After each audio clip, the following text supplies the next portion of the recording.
दोस्तों, रतनलाल बोल रहा हूं। काम की बात में आपका स्वागत है और पेश है अंबेडकरनामा। काम की बात। आज अमित शाह ने बहुत ही तगड़ा भाषण दिया, उसकी समीक्षा करने वाला हूं पूरे एपिसोड में। उत्तर प्रदेश में चुनाव चल रहा है और उनके भाषण हुआ है और मुजफ्फरनगर से एक और वीडियो आई है।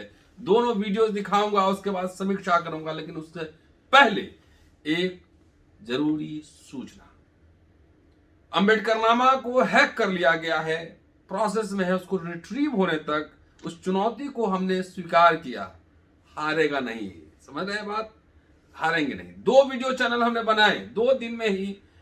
एक में 1500 और एक में 1700 सब्सक्रिप्शन पार कर गया है। जब तक अंबेडकरनामा रिट्रीव न हो, जिस दिन अंबेडकरनामा रिट्रीव होगा, ये आपकी जिम्मेदारी है कि इस संयुक्त कार्यक्रम जो मैं पेश कर रहा हूं, अंबेडकरनामा ग्लोबल और बहुजन विजडम, दोनों चैनल पर जाएं और सब्सक्राइब करें। और रिट्रीव होने से पहले 1,27,000 पर अंबेडकरनामा रुका हुआ है, उससे ज्यादा जो है आप इस दोनों चैनल को पहुंचा दें, क्योंकि चुनौती स्वीकार करने की आदत होनी चाहिए। मैंने स्वीकार किया, पूरे समाज की ओर से मैंने स्वीकार किया। अब आपकी जिम्मेदारी कि आप इसको ज्यादा ज्यादा शेयर करें और घर घर पहुंचा दें।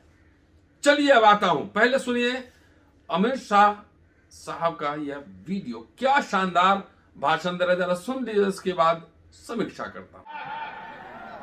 सबसे बड़ी ऐतिहासिक घटना हुई थी, मोदी जी ने सफाई कर्मचारियों के, दलित भाइयों के पैर धोने का काम किया। आजादी के बाद पहली बार हमारे देश के प्रधानमंत्री जी ने दलितों के पैर धोकर, सफाई कर्मचारियों के पैर धोकर सफाई के महत्व को, स्वच्छता के महत्व को पूरी दुनिया में उजागर करने का काम नरेंद्र मोदी जी ने किया। बाबा साहब आंबेडकर जी को भारत रत्न नहीं मिला था। जब कांग्रेस पार्टी गई तब बाबा साहब को भारत रत्न देने का काम हुआ और बाबा साहब भारत रत्न। मोदी जी ने 14 अप्रैल को राष्ट्रीय समरसता दिन घोषित किया। 26 नवंबर को संविधान दिन घोषित किया। आज भी 26 नवंबर को जब संविधान दिन मनाया जाता है, कांग्रेस पार्टी उसका बहिष्कार करती है। नागपुर में बाबा साहब की दीक्षा भूमि को एक भव्य स्वरूप देने का काम भी भारतीय जनता पार्टी की महाराष्ट्र सरकार ने किया। दिल्ली में मोदी जी प्रधानमंत्री बनने के बाद महापरिनिर्वाण स्थल बनाया गया और मुंबई में चैत्य भूमि बनाकर हमेशा के लिए बाबा साहब को अमर करने का काम नरेंद्र मोदी जी ने किया। चलिए अब आता हूं आपको मुजफ्फरनगर से एक दलित युवक को सरेआम पीटते हुए एक वीडियो आज ही सोशल मीडिया पर वायरल हुआ है। और ये बहुत ही आम घटना पिछले 7 सालों में, 5 सालों में रही है। दूसरा वीडियो ये भी देख लीजिए।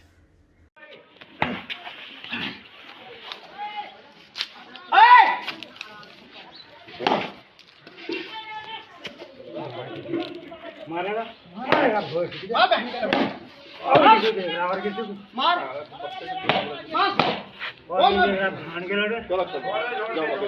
जल्दी का आज छोड़ दो चलो तो आ रहा। चलो फिर पकड़वा के नहीं घोर की तरह फेंक हो रहा है। क्या हो रहा है? पागल है क्या? तो मेरा भाई नहीं है ना, मगर पकड़ा ना इंदर की मारे अंदर पुकार आ गया। मां की छोड़ दे भाई नहीं नहीं ना ना साउथ तू हटा। चलिए अब आता हूं काम की बात पर। कि अमित शाह ने जो भाषण दिया उसमें कई शब्द बार बार उभर कर आ रहे हैं। पहला कि प्रधानमंत्री नरेंद्र मोदी पहले ऐसे प्रधानमंत्री हैं जिन्होंने सफाई कर्मियों, दलितों के पांव धोए हैं। इस पे विस्तार से बोलूंगा, लेकिन उसके पहले संविधान दिवस की बात कर रहे हैं कि नरेंद्र मोदी ने 26 नवंबर को संविधान दिवस घोषित किया, लेकिन अमित शाह साहब ये बताइए कि संवैधानिक संस्थाएं कहां हैं, क्या काम कर रही हैं? SC/ST आयोग एक संवैधानिक संस्था है, क्या वो काम कर रही है? क्या वो न्याय दिलवा पा रही है? चुनाव आयोग एक संवैधानिक संस्था है, वो काम कर रही है क्या ठीक से? जस्टिस लोया का क्या हुआ, इस पे क्या हुआ मसला, ये भी देश जानना चाहता है। भारत रत्न की बात की उन्होंने, तो क्या भारत रत्न भाजपा सरकार ने दिया कि वीपी सिंह गवर्नमेंट ने दिया? जो शक्तियां भाजपा के साथ अभी है वही शक्तियां वो कभी कांग्रेस के साथ भी रही है। और याद दिला दूं कि श्यामा प्रसाद मुखर्जी कांग्रेस सरकार में ही मंत्री थे। थोड़ा सा इतिहास में पीछे जाइए। इमारत की बात की इन्होंने, भाई हमें इमारत नहीं चाहिए। डॉक्टर अंबेडकर भक्ति के खिलाफ जिंदगी भर लगातार भाषण देते रहे। इमारत नहीं चाहिए, रोजगार चाहिए, शिक्षा चाहिए, स्वास्थ्य चाहिए, ये चाहिए। अभी कोरोना की त्रासदी में हजारों किलोमीटर लोगों को पैदल चलते हमने देखा है। अमर होने की बात कर रहे हैं। बाबा साहब अमर और अमर होने की बात नहीं करते थे। बड़े बड़े भव्य इमारत, चाहे नागपुर हो चाहे मऊ हो, उसकी बात कर रहे हैं। इमारत जरूरी है, बना लीजिए, थोड़ा भव्य नहीं, थोड़ा कम ही हो, लेकिन उन बच्चों के लिए स्कूल, कॉलेज, यूनिवर्सिटीज बनवाइए।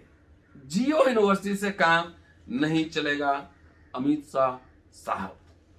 चलिए आपको लिए चलता हूं अब वो सबसे महत्वपूर्ण बात उन्होंने जो कही और जो मुझे लगा कि मैं आपसे साझा करूं। वीडियो सुनते सुनते लगातार शेयर करते रहना है, आपको भूलना नहीं है। उन्होंने कहा कि प्रधानमंत्री नरेंद्र मोदी भारत के पहले प्रधानमंत्री हैं जिन्होंने दलितों के पांव धोए, सफाई कर्मचारियों को के पांव धोए। ये भी बताते देते कि पिछले 7 सालों में कितने आपराधिक मामले SC/ST के दर्ज हुए हैं, कितनी सजा हुई है, क्या क्या हुआ है, कौन राज्य अव्वल है, कौन शहर अव्वल है, ये भी बता देते कि सफाई कर्मियों की जो ठेकेदारी प्रथा है उसको आपने खत्म किया या नहीं, उसको सरकारी नौकरी दे रहे हैं कि नहीं, ये भी आपको बताना जरूरी था। लेकिन सिंबोलिज्म की राजनीति है, सिर्फ सिंबोलिज्म करना है, मंदिर बनाना है, मूर्ति बनाना है, मठ बनाना है, इमारत करना है, सिर्फ सिंबल्स है। कितने सफाई कर्मियों का आपने परमानेंट नौकरी किया है?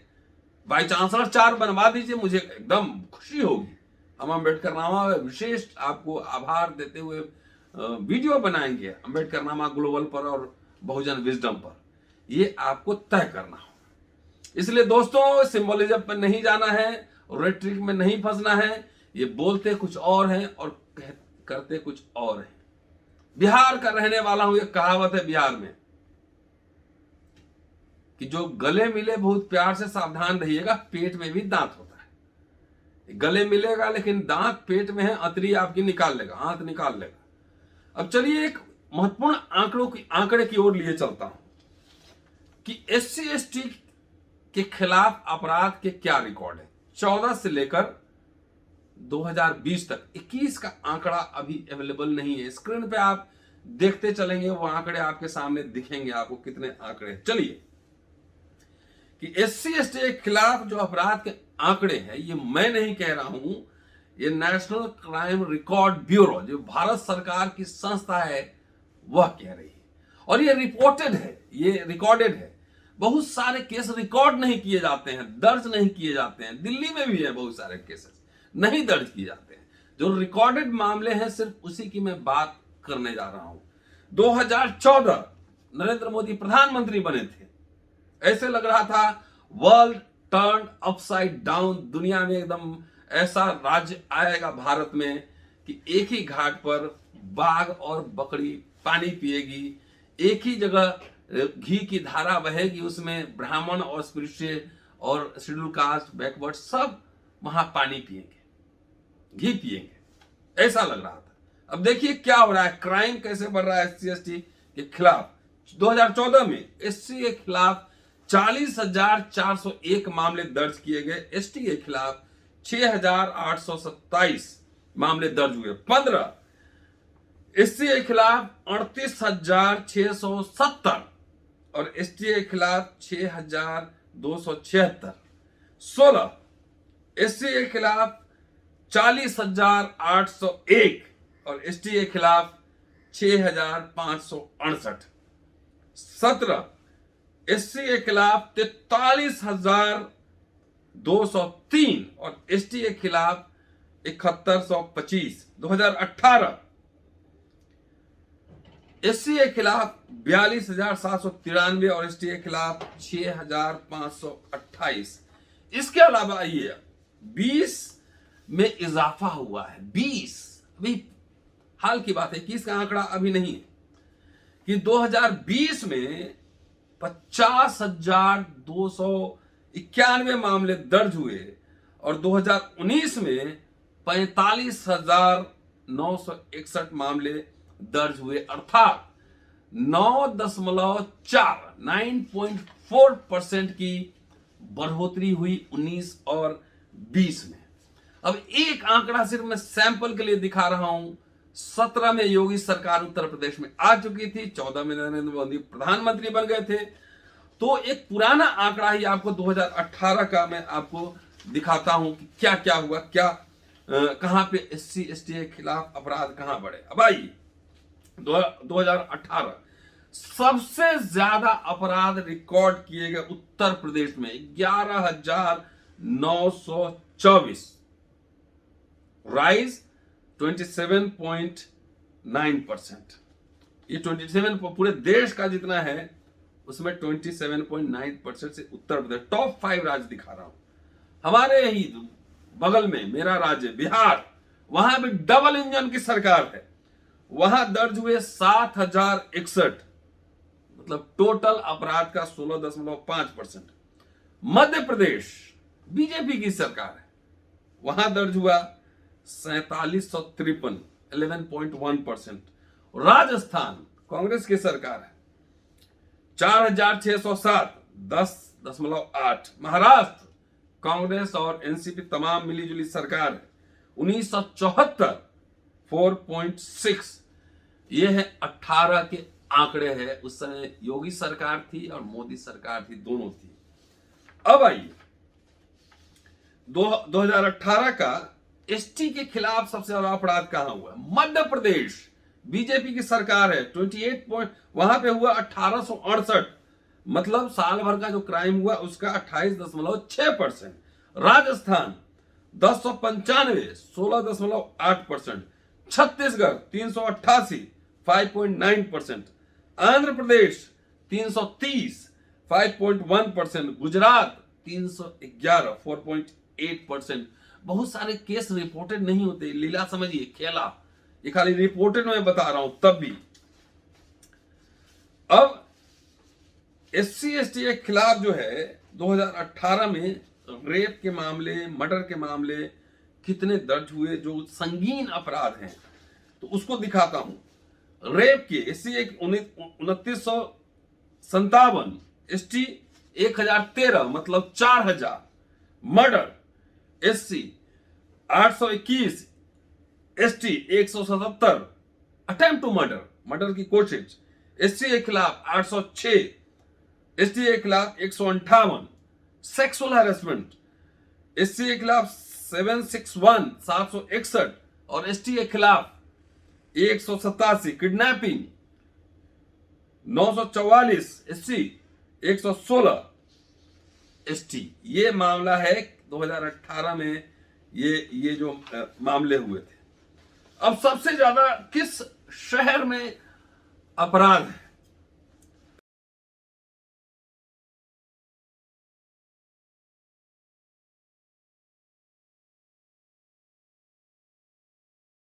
एकदम दिल एकदम थाम के बैठिए। लखनऊ फिर नंबर 1 रहा। लखनऊ में सबसे ज्यादा अपराध दर्ज किए 229, फिर जयपुर 180, अहमदाबाद 145, बेंगलुरु 141, कानपुर 137। अब SC/ST मामले में कितना न्याय हुआ, अमित शाह साहब पूरा सुनिएगा। गिरफ्तार किए गए 62,800 SC केस में, ST में 9,726, दोषी करार दिए गए SC में 7,953 और ST में 761, रिहा हुए SC में 16,852 और ST में 2,569। मिला जुला के ये है आंकड़ा। मोदी साहब नमस्ते, अमित शाह साहब, ये आंकड़ों पे गौर कीजिए। और इसके अलावा सारे सार्वजनिक संस्थाओं जिसको नेहरू ने बनाया था, हम सहमत हो ना हो, इंदिरा गांधी, नेहरू, तमाम कांग्रेसियों ने जो यूनिवर्सिटी, कॉलेज, IIT सब कुछ बनाए थे, आपने कितने सरकारी संस्थाएं बनाई हैं या बेची हैं, इसका जवाब भी आप भारत की जनता को जरूर दें। दोस्तों, ये था स्पेशल एपिसोड, पूरा वीडियो देखिए। और जब तक अंबेडकरनामा रिट्रीव ना हो, अंबेडकरनामा ग्लोबल और बहुजन विजडम को टॉप पर से भी आगे लेकर चलिए। ज्यादा से ज्यादा शेयर कीजिए। जितने साथी सुन रहे हैं, 2-4 दिन टाइम निकालिए, दिन भर खाली हर ग्रुप में आप शेयर करते रहिए। शुक्रिया। Keep watching both channels, Ambedkarnama global and Bahujan wisdom. आपसे मुलाकात होती है, शेयर करते रहिए, लगातार शेयर करते रहिए। अगले एपिसोड में फिर मिलता हूं। शुक्रिया। जय हिंद।